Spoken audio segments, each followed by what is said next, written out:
একটা অদ্ভুত প্রশ্ন, আল্লাহ যদি এত বেশি দয়ালু হন, এত বেশি ক্ষমাশীল হন, তাহলে আল্লাহ কেন জাহান্নাম সৃষ্টি করলেন এবং কেন তিনি সেখানে মানুষকে নিক্ষেপ করবেন?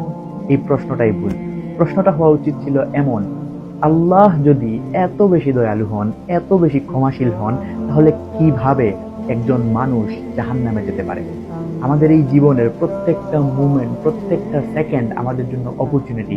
আমরা যখনই চাইবো তখনই আল্লাহর কাছে ক্ষমা চাইতে পারবো, এবং আল্লাহ সুবহানাহু ওয়া তাআলা সবচেয়ে বেশি খুশি হন আমরা যখন তার কাছে ক্ষমা চাই। কিন্তু না, আমরা ক্ষমা চাইবো না।